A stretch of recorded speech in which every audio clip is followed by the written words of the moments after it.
Hello everyone, I hope all are feeling well. जो भी चाहोगे बढ़िया होंगे। और इस वीडियो में हम लोग क्लास 11th बिहार बोर्ड का Nalanda the ancient seat of learning, जो इसके राइटर हैं डॉक्टर राजेंद्र प्रसाद, उन्होंने काफ़ी चीज़ें बताई है नालंदा के बारे में।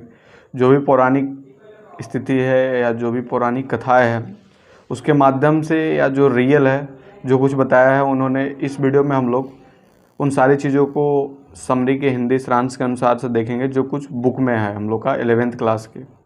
तो सबसे पहले अगर बात करें तो नालंदा विश्वविद्यालय के प्राचीन गौरव को याद करते हुए बिहार सरकार ने पाली और प्राकृत के अध्ययन और बौद्ध साहित्य और दर्शन शास्त्र में शोध के लिए मगध अनुसंधान संस्थान की स्थापना करने का निर्णय लिया। प्राचीन काल में नालंदा ने न केवल ज्ञान के क्षेत्र में बल्कि एशिया के विभिन्न भागों में को एक करने में गौरवशाली कार्य किया। नालंदा का संदेश एशियाई मुख्य भूमि के पहाड़ों और महासागरों में सुना गया था। यह लगभग 6 शताब्दी तक एशियाई चेतना का केंद्र बना रहा। नालंदा का इतिहास भगवान बुद्ध और भगवान महावीर के युग का है।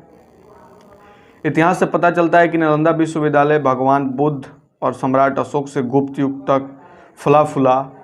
एक चीनी तीर्थयात्री का फयान ने 4वीं शताब्दी में नालंदा का दौरा किया। 7वीं शताब्दी में ईस्ट में सम्राट हर्षवर्धन के शासनकाल के दौरान हेन त्याग ने भारत का दौरा किया और नालंदा ने अपनी महिमा के चरम पर पाया। हेन त्याग लिखते हैं कि नालंदा नाम नालम द मन की शांति से लिया गया। नालंदा विश्वविद्यालय की स्थापना सार्वजनिक दान और दान की मदद से की गई थी।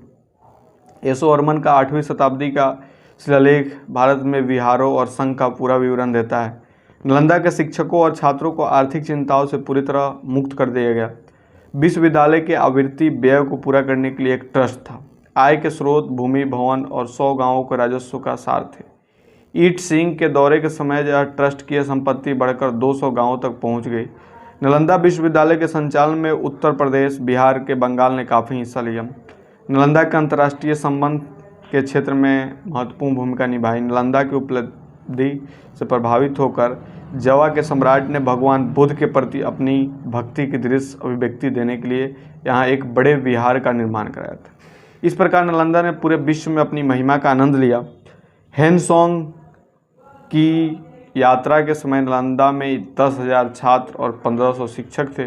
वास्तव में नालंदा जब उच्च शिक्षा का एकमात्र केंद्र था, चीन, कोरिया, तिब्बत, तुर्किस्तान और मंगोलिया जैसे सुदूर देशों के विद्वान ने भौतिक साहित्य का अध्ययन और संग्रह करने के लिए नालंदा का दौरा किया।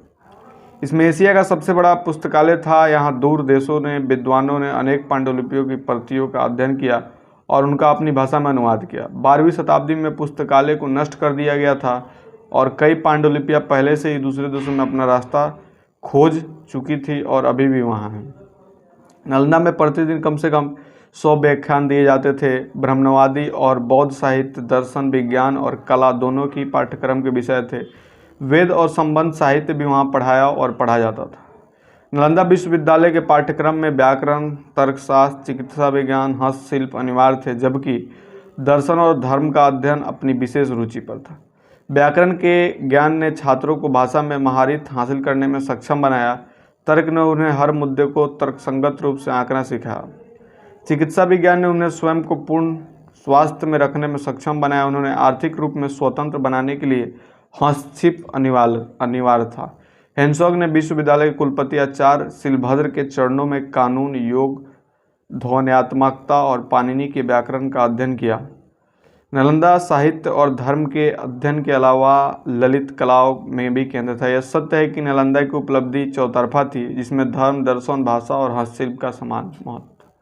हमें अतीत की शिक्षा प्रणाली को पुनर्जीवित करने का लक्ष्य रखना चाहिए और नालंदा को कला, साहित्य, दर्शन, धर्म और विज्ञान के केंद्र के रूप से फिर से हमें स्थापित करना चाहिए।